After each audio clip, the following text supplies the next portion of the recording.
Yeah, it's a passion. You wouldn't do it if it wasn't a passion, I don't think, or you wouldn't do a very good job of it. I mean, at the end of the day, the way I look at it is if I can make a few decisions which have a positive impact on the boys and the riders, and I've done my job, and that's satisfying in itself. I've been cycling for nearly 40 years now. It's always been in the family, and when I was given the opportunity to come on board the Drapac cycling team, took it with both hands. Support team at the moment, we've got 3 on staff, myself, Jonathan Breakfeld and Rhys. We've all got different roles to play. Ago as a sport director, his primary role, I guess, is the racing and the training and physical condition of the athletes. Primarily dealing with the riders and their race program, strategy on race days, following the race in the car, a lot of phone calls to the riders for training advice, what they're up to as far as their training, and also to make sure that they turn up to the race in peak condition. He's a great motivator for the riders, and he's been in their shoes as well. He's done that, and so he can put himself there and understands exactly what they're going through, and super positive, and he's great.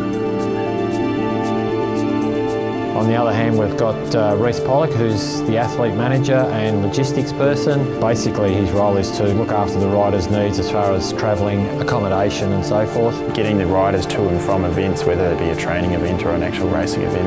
And then as well as the day-to-day management of these athletes with insurances and that type of thing. All his decisions directly impact the riders with, you know, flights and accommodation. It sounds simple, but being a rider, which he is, he's always got the riders' best interests at stake.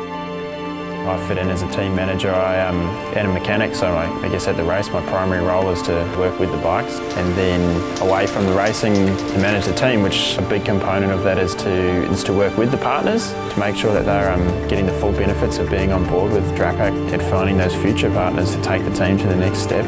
And then there's a lot of admin behind it with regards to working with the UCI and being part of that level of the sport. Being a small team, there is a lot of sacrifices to be made by the staff. We haven't got the facility or the money at the moment to have a huge staff compared to teams in Europe.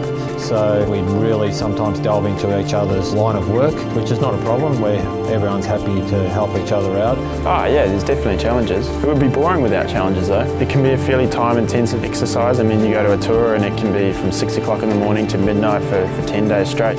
When bikes need to be built at all hours of the night, and there's sacrifices where sometimes your travelling arrangements aren't 100%, so you have to get to the next destination, whether it be here in Australia or in Asia, and you have to work under extreme situations, and it has to be done.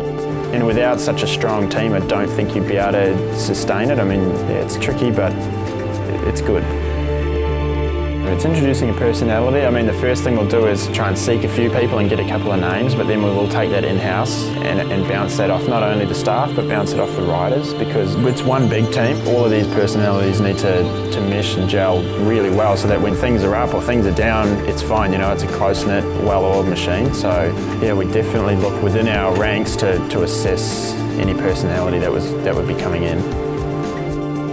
Our sponsors play a huge part in running the team, because without sponsors it'd be very hard to run a team as successful as Drapac has for the last 7 years. I mean, it would be impossible to run any sort of cycling team without the support and generosity of the people out there, whether that be financial partners, product partners, or even if it's just the support of the medical people. Every little bit ends up helping the team in some way. I mean, yeah, we love to win, or a success is great, but we're always conscious of everybody, not just the individuals. So, and that can even be staff. I mean, we're pretty lucky in this team to have a really open view and an open understanding of what everybody is going through, not just the guy that's winning the bike race or not just the guy that's on the dais. It's something that you get to see the world, so you do make some sacrifices when you have to work, but at the end of the day I think it's a good life. Yeah, we're a serious team and we're here to do business, but on the inside and within the team it's a big family. So, and we have that, and I mean, we spend up to 2 months together living out of each other's pockets, you know. You need more than just needs to be more than just a job.